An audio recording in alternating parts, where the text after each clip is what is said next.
오늘 설교의 제목이 히브리 사람 아브람입니다. 원문에는 아브람 하 이브리, 그러니까 히브리 사람 아브람이라는 그런 말이죠.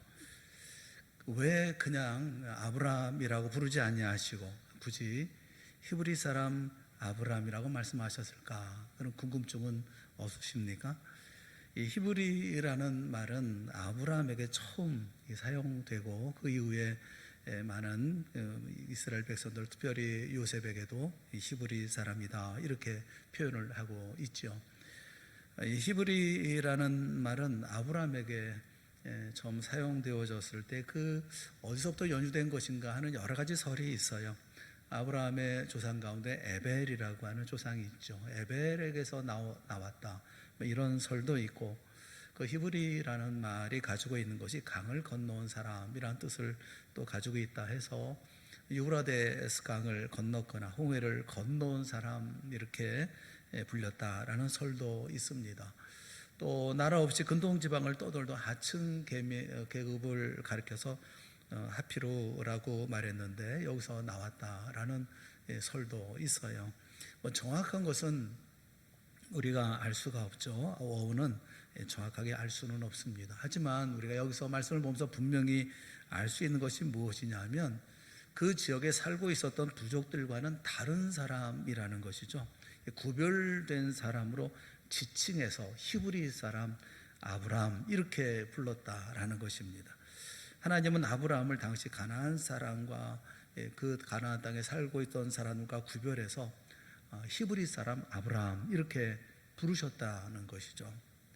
예수 믿는 우리는 세상으로부터 부름받은 하나님의 백성입니다. 비록 이 세상에 살고는 있지만 세상 사람들과 확연하게 구별된 우리는 성도이고 또 예수 그리스도를 닮은 그리스도인입니다. 그러면서도 세상 속에 살아가고 있는 사람들이죠. 구별된 사람, 또 특별한 사람이고 하지만 세상 속에 살아가는 우리들입니다. 그래서 예수 믿는 사람이 그 세상에서 많은 다수의 불신자들과 더불어 살아가는 것이기 때문에 삶에는 지혜가 필요합니다. 믿음의 삶을 살아가는데 지혜가 필요하죠. 오늘 본문에 보면 하나님은 아브라함을 통해서 우리에게 세상 속에 살아가는 지혜를 가르쳐 주고 계시다 이렇게 생각이 됩니다. 본문의 말씀을 통해서 소수로서 다수인 세상 사람들과 함께 살아가기 위해서 어떤 지혜를 가져야 할 것인가 하는 것을 아브라함을 통해서 배우려고 하는 것입니다. 잘 아시는 것처럼 아브라함은 고향인 갈대아 우르를 떠나서 하나님이 지시하신 땅인 가나안으로 갔습니다. 가나안 땅에 아무도 살고 있지 않았던 것이 아니라 이미 그 땅에는 여러 부족들이 선점하고 정착을 하고 있었죠. 아브라함이 그곳에 가서 62년을 삽니다. 그리고 난 다음에 했던 말이 참 인상적입니다.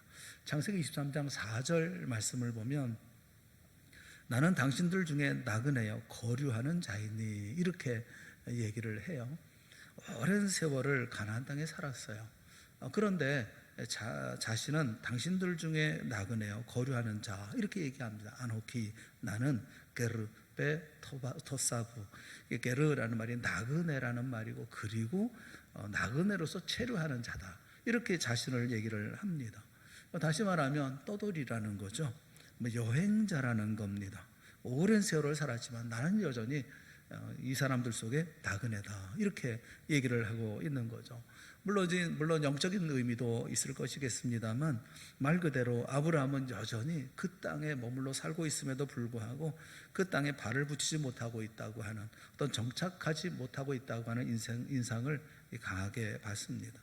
그만큼 아브라함은 가나안 땅에서 전혀 이질적인 부족들 틈 속에 끼어 살면서 많은 고충을 겪었던 것 같습니다. 결코 쉬운 일은 아니죠. 그래서 아브라함에게는 지혜가 필요했었을 것입니다.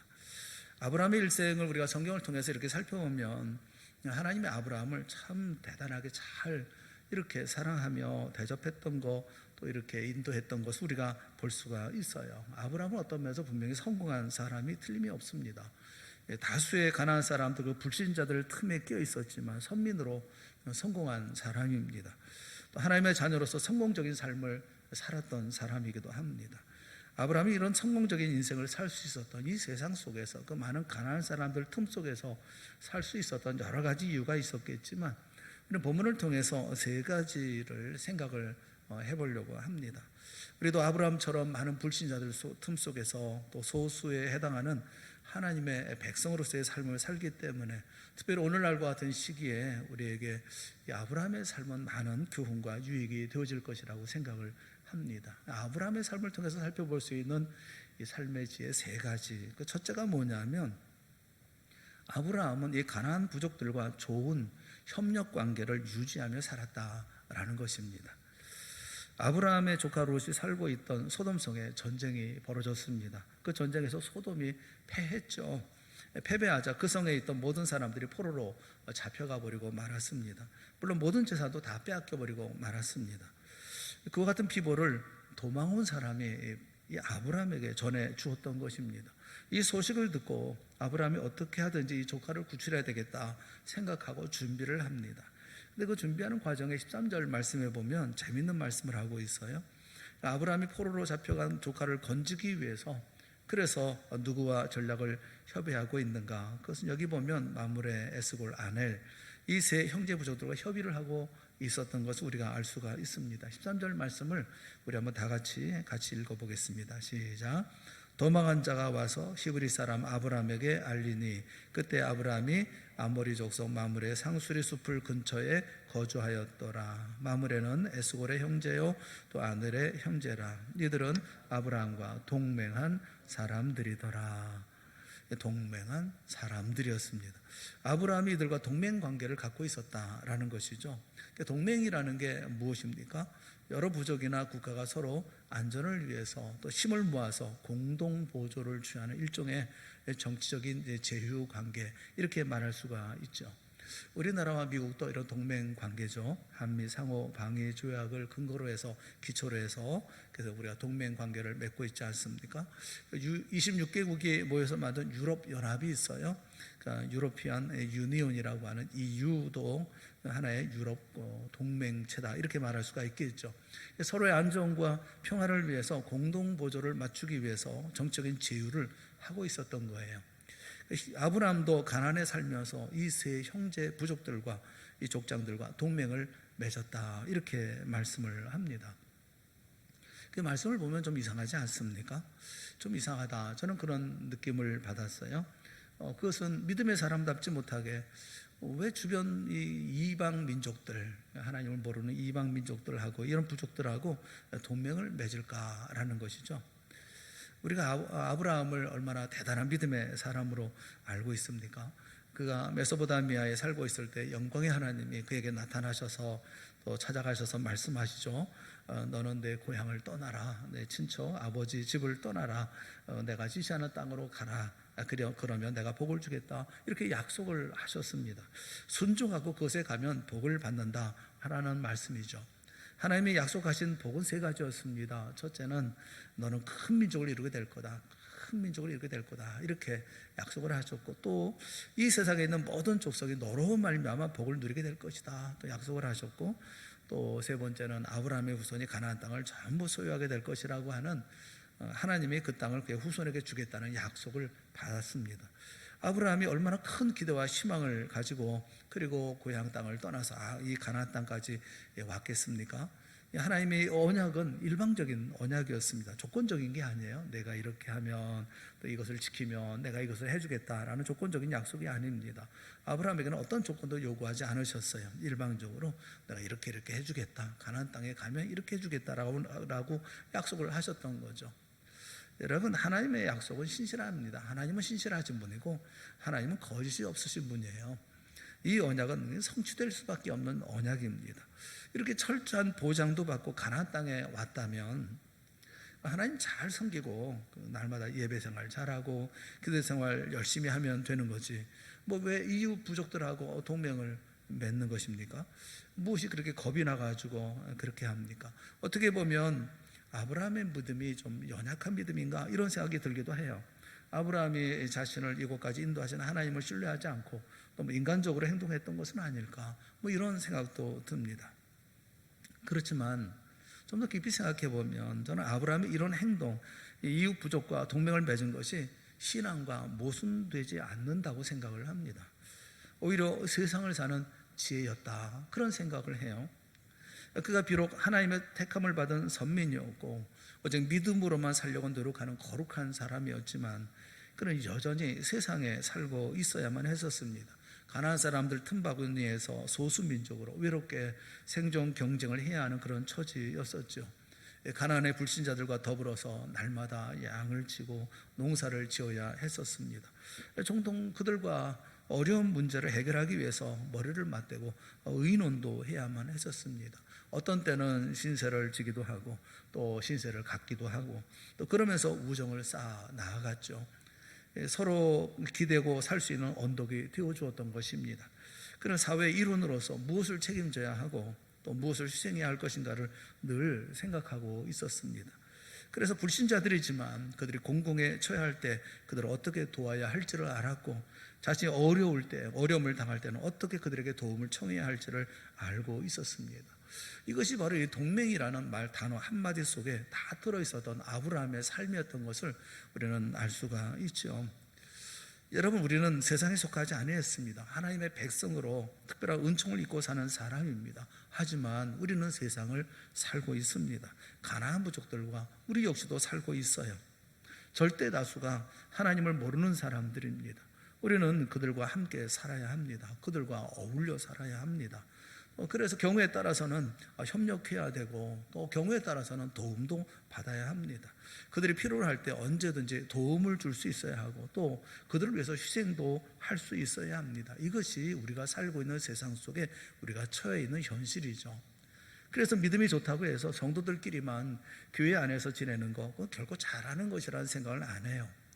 여러분 꼭 기억하십시오. 내가 교회 안에서 무엇을 책임져야 될 것인가를 항상 생각하는 사람이라면 동시에 내가 사회에서 무엇을 책임져야 할 것인가 하는 것도 생각할 줄 알아야 한다라는 것입니다.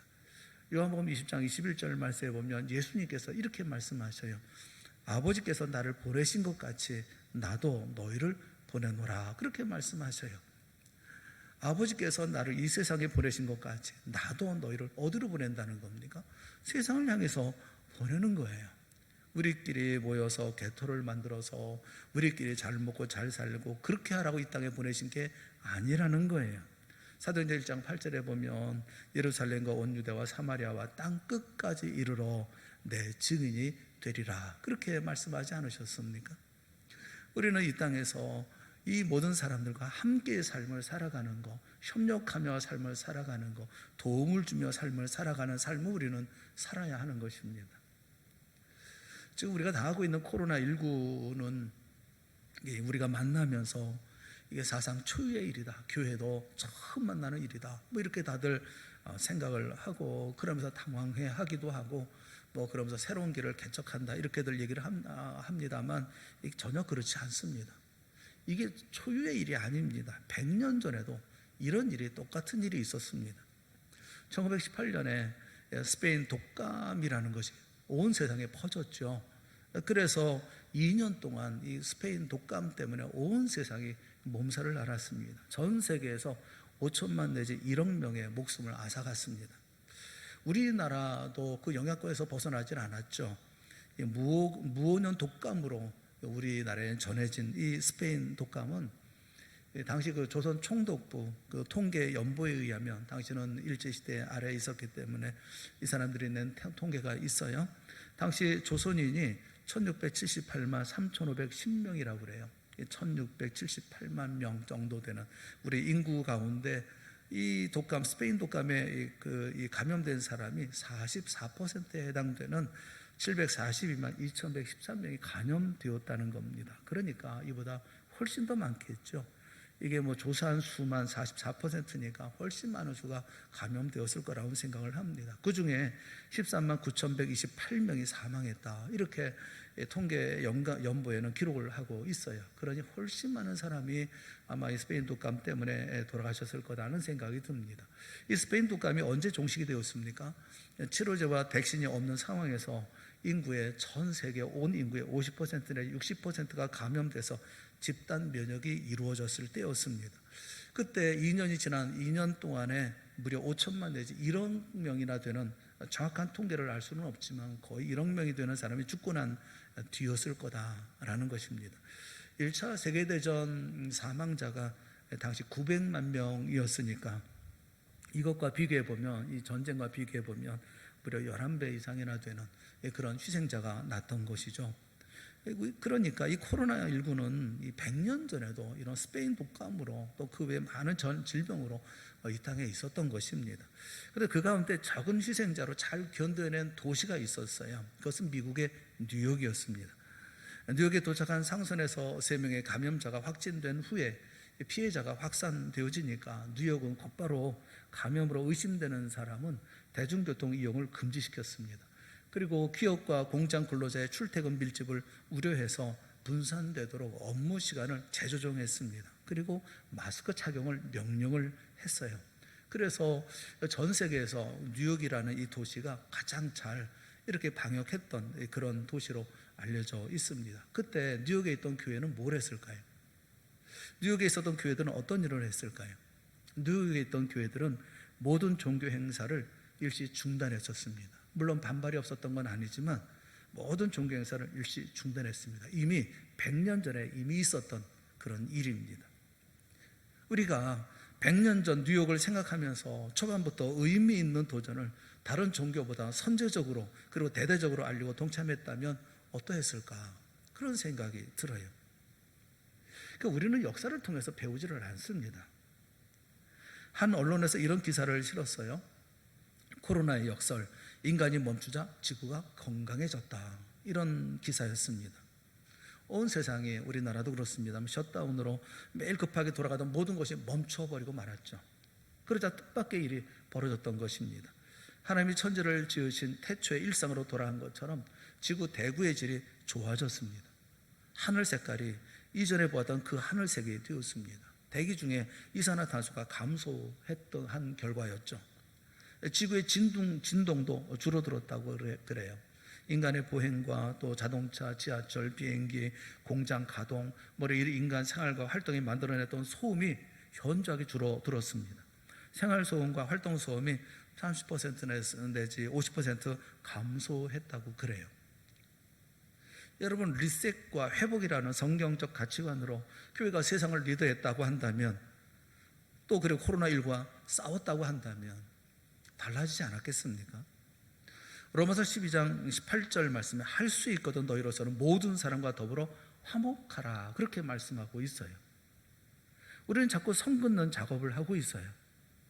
코로나19라고 하는 그 우리 앞에 당면한 문제, 우리 세상 앞에 당면한 문제, 함께 해결할 문제를 앞에 두고 우리는 선 긋기 작업을 하고 있습니다. 선 나누기 작업을 하고 있어요. 교회니 바깥이니 이러니 저러니 자꾸 나누는 작업을 하고 있어요. 여기 모든 사람이라고 하는 것은 믿는 사람, 안 믿는 사람 모두를 다 포함하는 말 아닙니까? 담을 헐라는 거죠. 그들이 우리에게 마음껏 다가올 수 있도록 하고 우리도 그들에게 마음껏 다가갈 수 있도록 담을 헐라는 것입니다. 이것이 협력하는 자세죠. 아브라함은 자기가 하나님의 선민이라고 해서 이웃 부족들과 손도 안 잡고 인사도 하지 않고 혼자서 이렇게 유아독존처럼 살질 않았어요. 우리들 가운데도 교회 안에서만 맴돌고 세상 사람에게는 관심도 없고 또 이웃에 예수 안 믿는 사람이 있어도 아무런 흥미도 갖지 않고 아무런 관심도 없이 살아가는 분이 계십니까? 한쪽으로 치우친 삶이 아닙니까? 그렇게 살면 되지 않잖아요. 협력해야죠. 문을 열어야죠. 담을 헐어야죠. 그리고 협력해야 하는 겁니다. 아브라함은 세상을 살아갈 때 가나안 족속들과 삶을 살아가면서 오랜 기간 동안 살면서 그들 동맹 맺으며 살아갑니다. 도와주고 도움을 받고 함께 삶을 살아갑니다. 이게 지혜죠. 이 땅에서 우리가 하나님 주님의 주신 모든 소명들을 감당하기 위해서 우리가 해야 할 일이 뭡니까? 이웃 부족과 협력하며 살아야 된다라는 것입니다. 두 번째는 아브라함은 평소에 힘을 키우고 있었다라는 겁니다. 14절 말씀을 보면 아주 흥미로운 것을 우리가 볼 수가 있죠. 14절 말씀 우리 다 같이 함께 보겠습니다. 아브라함이 그의 조카가 사로잡혔음을 듣고 집에서 길리고 훈련된 자 318명을 거느리고 단까지 쫓아가서, 아브라함이 포로로 잡혀간 자기 조카 롯을 구출하기 위해서 행동에 옮겨야 될 상황이었는데 놀라운 것은 그가 평소에 자기 집에서 사병을 키우고 있었다는 것입니다.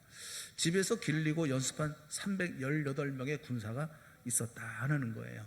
평소에 칼 쓰는 법을 가르치고 활 쏘는 법을 가르치고 전쟁을 치르고 전투하는 법을 가르쳐서 대비를 하고 있었다는 거죠. 318명의 군사를 양성하고 있었다. 318명이라고 그러면 건장한 남자들을 가르쳐 얘기하고 있는 것이 아니겠어요? 318명의 건장한 남자들이 있었어요. 그렇다면 아브라함의 식소는 도대체 얼마나 됐을까요? 여기에 여인들도 있었을 것이고 노인들도 있었을 것이고 또 가족을 이루고 있다면 아이들도 있었지 않았겠습니까? 그럼 도대체 아브라함은 몇 명의 가족을 거느리고 있는 것이겠어요? 일개 대대는 넘어서지 않을까? 이런 생각이 들어요. 한 가정에서 이만한 사병을 키우고 이만한 가족을 이끌어간다는 건 대단한 일이 아니겠습니까? 여러분, 아브라함의 이런 모습을 보면 그것도 좀 믿음이 없다, 이런 믿음하고 모순되는 그런 행동같이 보이지 않습니까? 하나님이 지켜주시는데 왜 꼭 사병을 키워야 되나? 318명이라 그것도 많은 식솔들을 다 이렇게 책임지면서 이렇게 해야 되나? 이렇게 많은 비용을 지출하면서 해야 되는가 하는 생각이 들지 않습니까? 하나님은 가나안으로 아브라함을 보내면서 약속을 하셨어요. 무슨 약속을 하셨느냐 하면 너를 저주하는 자는 반드시 내가 저주하겠다, 이렇게 약속하셨어요.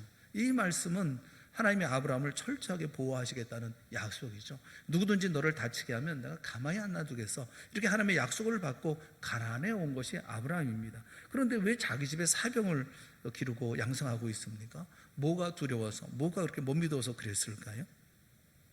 그런데 여러분, 가만히 생각해 보면 아브라함은 정말 믿음이 좋은 사람이에요. 하나님이 보호해 주십니다. 지켜주십니다. 어려울 때 기도하면 하나님이 친히 역사하십니다. 그런데 아브라함은 자기가 해야 할 자기 책임은 내가 해야 된다고 생각한 사람이라는 거예요. 자기의 지혜를 동원해서 자신의 안전을 위해서, 자신의 재산을 보호하기 위해서, 하나님의 자녀로서 부끄러운 일을 당하지 않기 위해서 힘을 키워야 한다, 이 모든 일들을 감당해야 된다고 생각했다는 거죠. 사랑하는 여러분, 우리가 세상 살다 보면 힘이 필요할 때가 많죠. 힘을 가져야 남보다 앞설 수가 있고, 힘을 가져야 불행도 예방할 수가 있습니다. 힘을 가져야 내 생명과 재산도 보호할 수가 있고, 힘을 가져야 내 주변에 있는 모든 사람들에게 영향을 미칠 수가 있고, 힘을 가져야 누군가를 도울 수가 있어요. 인도할 수가 있어요. 힘을 갖는다는 것은 정말 중요한 거예요. 힘을 키우는 데는 상당한 노력도 필요합니다. 투자도 필요합니다. 희생도 따릅니다. 아무리 믿음이 좋은 아브라함과 같은 사람이라 하더라도 자기가 노력을 하지 않으면 힘이 생기지 않는 법이에요. 투자하지 않으면 남다른 힘을 유지할 수가 없습니다. 믿음이 대신해 줄 수 있는 게 아니에요. 봄날 파종기가 되어서 농부들이 씨를 뿌릴 때 날마다 앉아가지고 기도만 하고 있다고 하자고요. 그러면 기도하면 씨가 뿌려집니까? 누가 뿌려줍니까? 자기가 나가서 직접 뿌려야 되는 거 아니겠어요? 남이 한창 추수하고 있는데 자신은 앉아서 성경만 보고 있어요. 성경 공부만 하고 있어요. 그러면 성경 공부가 추수를 해줍니까? 여러분, 내가 직접 땀 흘려야 되는 거 아니겠습니까? 내가 해야 할 책임이 있죠. 내가 감당해야 할 일이 있는 거예요.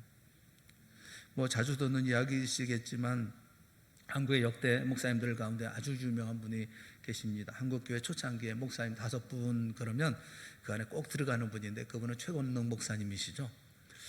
이분은 날마다 이제 길거리 다니면서 예수 천당을 외치면서 전도하셨던 참 위대한, 본받을 만한 그런 목사님이시죠. 그런데 이 목사님이 그 신학교를 다닐 때 제대로 공부를 하지 않았답니다.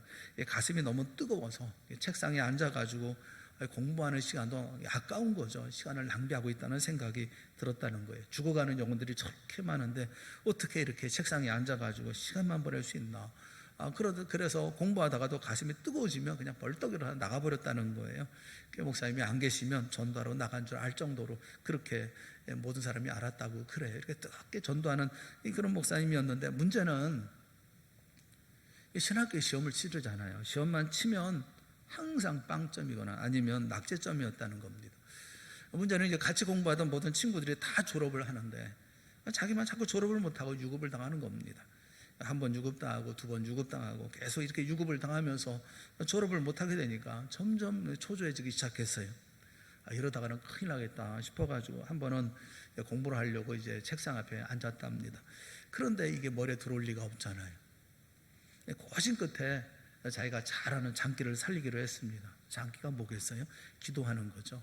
그래서 간절한 마음으로 엎드려 기도하기 시작했습니다. 하나님 아버지 도와주시옵소서. 이번에는 꼭 졸업을 해야 되겠습니다. 그래야 주님의 일을 더 열심히 하고 전심을 다할 수 있지 않겠습니까? 이번 시험 꼭 패스할 수 있도록 도와주시옵소서. 아주 간절하게 기도하고 마음의 확신을 가지고 그리고 아주 자신만만하게 시험장에 들어가서 이제 학기 말 시험을 치렀습니다. 그런데 시험지를 딱 받아보니까 눈앞이 캄캄해지더라는 거예요. 왜냐하면 하나도 모르겠으니까.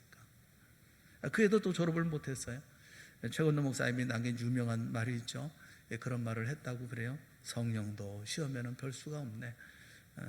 성령도 시험에는 맥을 못 추는구만. 뭐 이렇게 얘기를 했다고 그래요. 목사님이 틀렸죠. 성령이 시험에 약할 리가 있어요?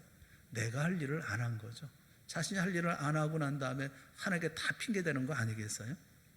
성령님이 내 시험을 대신해 줍니까? 우리 예수님이 우리를 그토록 사랑하시죠. 그런데 우리가 할 일을 우리가 하지 않고 하나님께 미뤄놓으면 하나님이 하십니까? 공부도 하지 않았는데 중간고사, 기말고사 100점 맞게 해주실 거라고 생각을 하십니까? 여러분, 힘을 키우는 것을 주님이 대신하지 않습니다. 믿음이 대신해 주지 않아요. 내가 해야 되는 거예요. 안타까운 것은 예수 잘 믿는 분들 가운데 미신적인 이런 생각들을 하시는 분들이 상당히 많아요. 무엇이 미신적인 생각이겠어요? 기도만 하면 다 돼. 기도만 하면 돼. 반은 성경적이고 반은 미신적입니다.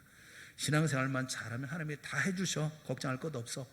반은 성경적이고 반은 미신적입니다. 여러분, 이 말을 잘 이해하셔야 됩니다. 하나님은 우리가 져야 할 책임을 천사를 보내서 누구를 보내서 대신해 주는 일은 특별한 상황이 아니면 그런 일은 없어요. 하나님의 영광을 위해 살기를 원합니까? 이 세상에, 이 사회 속에 영향을 끼치며 살기를 원합니까? 믿지 않는 사람들에게 감동을 주는 삶을 살기를 원합니까? 이 사회가 어려움에 처했을 때 지도자로서의 역할을 감당하기 원하십니까? 그런 힘을 키우십시오. 자기가 받은 달란트대로 최선을 다해서 힘을 가지고 능력을 가지고 그리고 세상에 나가야 되는 거 아니겠어요?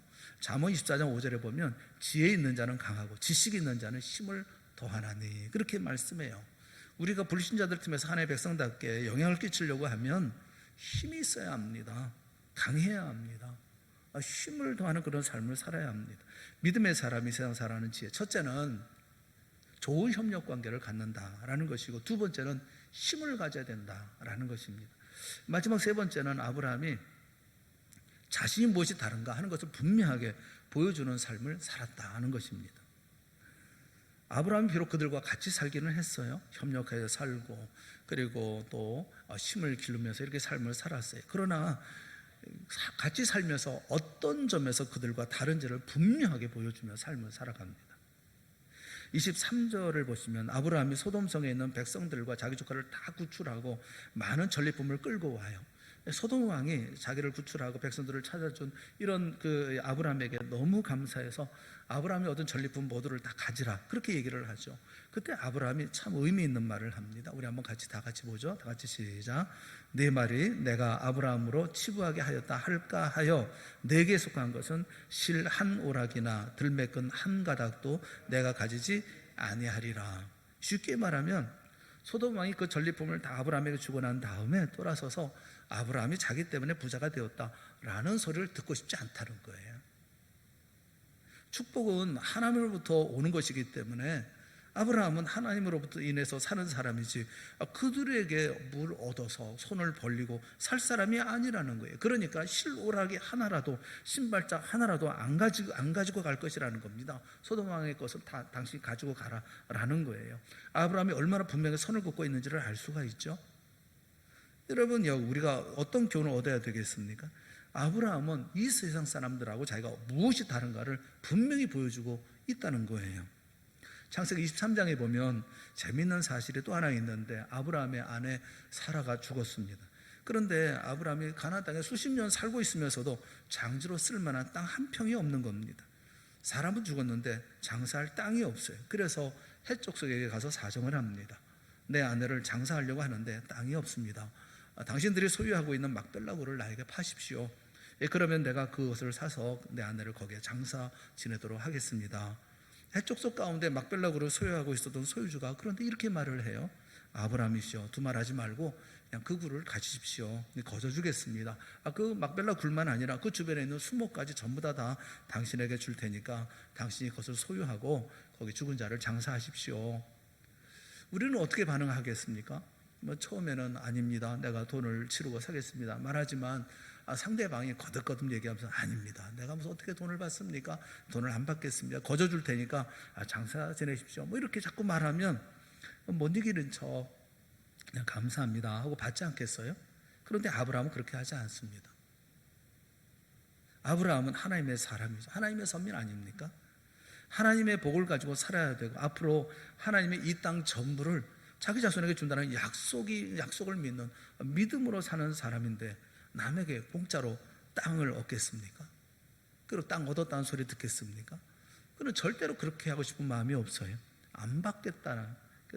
그래서 이렇게 그냥 공짜는 받지 않겠다 그러면서 안 받겠다는 것을 억지로 당시 시세로 은 400세겔을 주고 그 땅을 사서 아내 장례식을 치릅니다. 이 보면 세상 살면서 염치 없는 사람처럼 이렇게 살면 사람들에게 감동을 주지 못해요. 예수 믿는 사람이라고 하면서 보면 신의도 없고 또 성실하지도 못하고, 여러분 그러고 누구에게 감동을 줄 수 있겠어요? 속에 감추고 있는 욕심을 은근히 드러내는 그런 언동을 하면 우리는 절대로 세상 사람들에게 감동을 주지 못합니다. 아브라함처럼 분명해야죠. 우리의 생명, 우리의 성공, 우리의 부귀, 우리의 형통, 우리의 남은 미래, 우리의 모든 미래 전적으로 누구의 손에 달려 있습니까? 하나님의 손에 달려 있지 않습니까? 그래서 사람들에게 구질구질하게 아부하거나 사람들에게 손 내밀지 않습니다. 우리는 돈 많이 가졌다고 해가지고 세상 사람들이 감동한다, 여러분 그렇게 생각하지 마세요. 돈 많이 가지면 가질수록 또 못된 소리, 또 엉뚱한 소리, 망신당하는 소리 듣기 쉽습니다. 돈을 그렇게 많이 가졌는데 가난한 사람에서 쓰지 않는다는 등 그런 얘기 안 듣겠어요? 힘을 가지고 권력을 가지고 있는데 세상 사람들이 그것을 보고 감동을 받습니까? 많은 권력을 갖고 있으면서 이 부패한 정치 하나 제대로 바꾸지 못하고 혼자 호의호식하며 살고 있고, 여러분 할 말이 없잖아요. 감동 주지 못해요. 다르게 사는 겁니다. 다르게. 선민으로서 하나님의 백성으로 당당함과 그리고 청렴함으로 살면, 예의 바르게 살면, 욕심 없는 투명한 자세로 살면 세상 사람들은 감동을 받습니다. 분명히 우리하고는 다르구나, 분명히 우리가 다르다 이렇게 느낄 때에 그들의 마음에 존경심이 우러나오는 거예요. 아브라함이 이런 행동으로 소신하기 때문에 가나안 땅에 있는 사람이 아브라함을 어떻게 대우합니까? 창세기 23장 6절 말씀을 보면 그들은 이렇게 얘기를 해요. 당신은 우리 가운데 있는 하나님이 세우신 지도자이시니. 그래서 이렇게 얘기를 해요. 아브라함에게 얘기합니다. 당신은 우리 가운데 하나님이 세우신 지도자입니다. 이렇게 얘기를 합니다. 이 지도자라는 나시라는 말은 왕이라는 말이에요. 왕. 당신은 하나님이 우리에게 세운 왕입니다. 이렇게 말을 하고 있어요. 여러분 세상에 왕같이 살아야 되지 않겠어요? 지도자로서의 삶을 살아야 되는 것이 아니겠어요? 우리 모두는 어두운 세상을 살고 있습니다. 어두운 세상에 영향을 주려고 하면 영향 줄 수 있는 힘이 있어야죠. 빛으로서의 삶을 살아야 되잖아요. 에베소 5장 8절 9절 말씀에 보면 너희가 전에는 어둠이더니 이제는 주 안에서 빛이라, 빛의 자녀들처럼 행하라. 빛의 열매는 모든 착함과 의로움과 진실함에 있느니라. 그렇게 말씀하죠. 빛의 열매가 뭐예요? 착함과 의로움과 진실함에 있다. 세상 사람 앞에 아브라함처럼 욕심에서 초연한 모습을 보여주어야 하고 하나님의 나의 축복의 근원이라고 하는 것을 그들이 볼 수 있도록 해야 되는 것이 아니겠습니까? 그렇게 삶을 살아야 되는 거 아니겠어요? 그럴 때 그 사람들과 내가 다르다는 것을 세상에 인정하는 것이죠. 사랑하는 성도 여러분, 우리는 세상 사람의 틈바구니 속에 삽니다. 우리는 소수입니다. 하나님의 백성으로서 우리는 하나님을 모르는 사람과 어울려 살아야 합니다. 그렇다면 아브라함이 가지고 있었던 이 지혜로운 삶을 우리도 살아야 되는 것이 아니겠어요? 코로나19로 참 어렵고 힘들고 이런 말 저런 말 교회가 많이 말을 들어요. 그런데 정작 우리는 자신을 돌아봐야 되지 않을까 싶어요. 우리는 과연 온전하게 살고 있습니까? 이렇게 지혜롭고 현명하게 삶을 살고 있습니까? 세 가지를 말씀드렸어요. 첫째는 협력하라, 둘째는 힘을 키우라, 셋째는 다르게 살라, 이렇게 말씀했어요. 다시 반복해서 말씀드리지만 믿는 사람 안 믿는 사람 구별하지 말고 협력하며 사십시오. 도와주며 사십시오. 또 힘을 키우십시오. 무엇이 다른가를 보여주십시오. 우리가 바르게 살면 세상을 복음으로 정복할 수가 있고 이 땅에 하나님의 나라가 임하는 일에 우리 모두가 쓰임을 받을 수 있을 줄을 믿습니다. 아브라함처럼 당당하고 떳떳하게 그리고 힘있고 여유있게 이 세상을 점령하며 하나님 주시는 기쁨과 만족을 가지고 주 앞에 믿음의 역사를 이루어나가는 우리 모두가 될 수 있기를 주님의 이름으로 축원합니다. 우리도 이 땅의 삶을 살아갑니다. 예전에 믿음의 선배들도 다 그렇게 삶을 살았습니다. 하지만 그 가운데 놀라운 영향력을 가지고 모든 사람들을 이끌어가는 왕같은 사람들로 그 모든 민족들을 이끌어가는 그것이 믿음의 백성들의 모습이 아니었습니까? 코로나19 때문에 한숨 쉬고 탄식하고 좌절하고 또 절마하고 그리고 핑계하고 또 불평하지 마시고 오늘 우리가 처해 있는 자리 가운데서 우리가 해야 할 일이 무엇인지 주님께서는 분명히 우리를 인도해 주실 것이고 우리에게 복된 미래를 허락해 주실 줄로 믿습니다. 그것을 믿고 그 가운데 힘있게 오늘의 삶을 건강하게 그리고 힘있고 당당하게 그리고 하나님의 자녀로 마땅한 삶을 살아가는 우리 모든 성도들 그래서 이 땅의 지도자들이 다 되어질 수 있기를 주님의 이름으로 축원합니다. 우리 함께 기도하겠습니다. 사랑의 하나님 아버지 은혜를 감사합니다. 우리를 이 땅 가운데 하나님의 자녀로 삶을 살게 하시고 주님 바라보는 삶을 살게 하여 주셨으니 감사합니다. 우리의 미래를 인도하실 분 우리 주님이신 줄을 믿습니다. 모든 복은 우리 주님께서 우리에게 허락하시고 우리로 말미암아 세상이 복받게 하여 주실 줄을 믿습니다. 복에 근원된 하나님께서 주시는 놀라운 은혜의 역사가 우리 가운데 있음을 우리가 잊지 않게 하여 주시옵시고 힘내어 하나님의 자녀로서 당당하게 그리고 힘있게 내 자리 잘 지켜나가 주의 역사를 이루어나갈 수 있도록 은혜 베풀어 주시옵소서. 세상 모든 사람이 이 땅에 하나님이 세워주신 지도자라고 칭송할 수 있는 우리 동산의 모든 성도들이 되게 하여 주시옵시고 어떤 자리든지 본될 만한 좋은 믿음의 길을 걸어갈 수 있도록 은총 또한 베풀어 주시옵소서. 예수님의 이름으로 간절히 기도드리옵나이다. 아멘. 우리 다 같이 자리에서